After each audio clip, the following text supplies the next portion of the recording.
बोलिए श्री कृष्णचंद्र भगवान की जय। बोलिए राधा रानी सरकार की जय। आज हम जानेंगे संसार का जो काले रूपी सर्प है उससे बचे कैसे और बचने का उपाय क्या है, ये हम आज जानेंगे।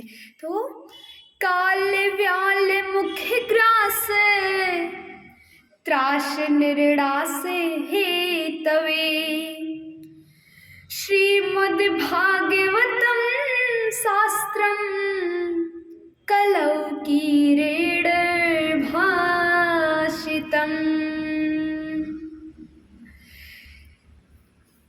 श्री शुद्ध जी महाराज कहने क्या लगे, इस संसार का जो काले रूपी सर्प है ना, उससे बचने का मात्र एक उपाय है। और वो उपाय है क्या?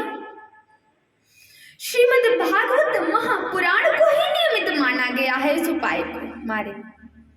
श्रीमद् भागवत महापुराण को ही नियमित माना गया है। और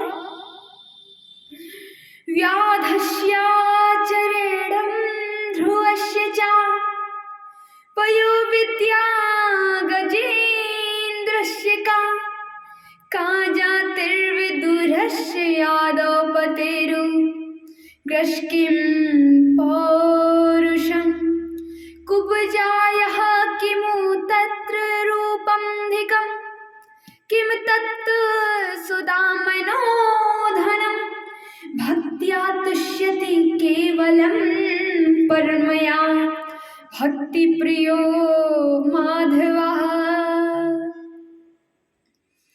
जैसे व्याध मतलब बहेलिया को जैसे भगवान के चरण मिल गए, और जैसे गजेंद्र को विद्या नहीं आती थी लेकिन फिर भी उन्हें भगवान के चरण मिल गए। और ध्रुव जी को, विदुर जी को, उनको उनकी जाति देखो यादव जाति के थे, उनको भगवान के चरण मिल गए। और कुब्जा तो चंदन घिसती थी, फिर भी उन्हें भगवान के चरण मिल गए। और सुदामा जी वो करते क्या थे, उसे भक्ति करते थे, सिर्फ भक्ति करते थे, भगवान के सिर्फ भक्ति करते थे। और उनके पास धन की कमी थी तो उनके पास धन आ गया और भगवान के चरण मिल गए। जिस प्रकार इन लोगों को भगवान के चरण मिल गए ना, उसी तरह हमको भी भगवान के चरण अवश्य मिल जाएंगे। कैसे मिल जाएंगे? जब हम लोग करेंगे क्या, भगवान की भक्ति करेंगे तो हमें क्या मिल जाएगा? हमें भगवान श्री कृष्ण, भगवान श्री हरि और माधव के चरण मिल जाएंगे। लेकिन हमें भक्ति तो करनी होगी। और इस पुराण के अलावा मन को शुद्ध और संयमित करने का और कोई साधन है नहीं। आज हम अगर जो कथा श्रवण कर रहे हैं या कथा कह रहे हैं तो हमारे पूर्व जन्म का बहुत अच्छा कर्म रहा होगा, तब आज जाके कह रहे हैं। जन्म जन्मांतर का पूर्ण उदय जब होता है तभी हमको श्रीमद् भागवत महापुराण का कथा श्रवण करने को मिलता है और कथा श्रवण करवाने को मिलता है। और श्रीमद् भागवत के अनुपम महत्व विषय व्यासासन अलंकृत करते हुए जब श्री सुखदेव जी राजा परीक्षित जी को कथा सुना रहे थे ना, जब उनको वो कथा सुना रहे थे तभी उसी समय देवता लोग किए क्या, देखिए देवता लोग लेकर क्या आते हैं। देवता लोग सुधा कुंभम गृहत्वैवा देवास्तत् समागमन,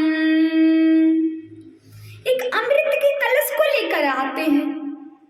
एक अमृत के कलश को लेकर वहां पर उपस्थित हो जाते हैं। कहाँ उपस्थित हो जाते हैं? जहां श्री सुखदेव जी राजा परीक्षित जी को कथा सुना रहे थे वहां उपस्थित हो जाते हैं। और उपस्थित होकर कहने क्या लगते हैं, पहले उनको प्रणाम करते हैं, उनका अभिवादन करते हैं। और कहते क्या हैं? कहते हैं हे प्रभु, हमें इस कथा रूपी अमृत को दे दीजिए और इसके बदले चाहे हमसे ये अमृत के कलश को ले लीजिए प्रभु, हमको दे दीजिए प्रभु, दे दीजिए। अब इतनी बड़ी बात है तो भगवान वो श्री सुखदेव जी तो सोचने लगते हैं। सोचने क्या लगते हैं, अरे क्वा सुधा क्वा कथा लोके, क्वा काचः क्वा मणि महान। अरे क्या कह रहे हैं, अरे कहाँ भगवान की अलौकिक कथा और कहाँ ये हमको ये अमृत दे रहे हैं, कहाँ हमारे पास मणि है और ये हमको कांच दे रहे हैं अमृत को हमसे लेकर के, हम नहीं देंगे इनको। ऐसा सोच करके उन्होंने नहीं दिया, उनको दिया नहीं। अब जब देते नहीं है तो क्या होता है, श्रीमद्भागवत महापुराण के श्रवण से जब ब्रह्मा जी ने राजा परीक्षित जी को जब मोक्ष देखा तो एकदम आश्चर्यचकित हो गए, आश्चर्यचकित होकर के कहने क्या लगे, वो गए एक तराजू ले आए, तराजू को ला करके करते क्या है, एक तरफ श्रीमद् भागवत महापुराण को रखते हैं और दूसरी तरफ भक्ति के सारे साधनों को रख देते हैं, रख करके दोनों को तौलने लगते हैं और तौलने पर जो माप आता वो आता क्या है, वो आता है श्रीमद् भागवत महापुराण के आगे जो सभी भक्ति के साधन हैं वो हल्के पड़ जाते हैं, भक्ति का साधन वो हल्का पड़ जाता है और श्रीमद् भागवत महापुराण का जो पलड़ा है वो ऊंचा हो जाने लगता है। और तभी वो ब्रह्मा जी विश्वास कर लेते कि हाँ श्रीमद् भागवत महापुराण ही सबसे अच्छा है, सबसे श्रेष्ठ है। तब उनको विश्वास हो जाता है।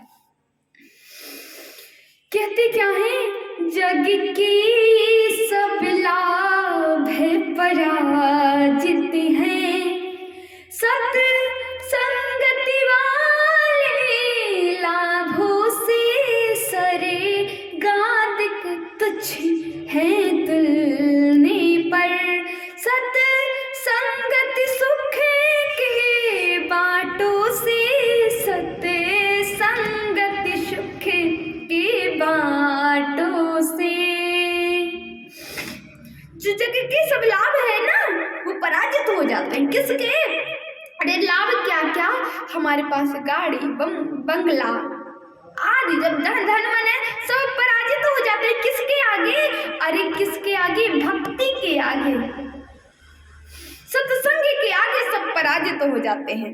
जो स्वर्ग का जो धन है ना वो भी बेकार लगता है, किसके आगे, अरे सत्संग के आगे वो सब बेकार लगता है।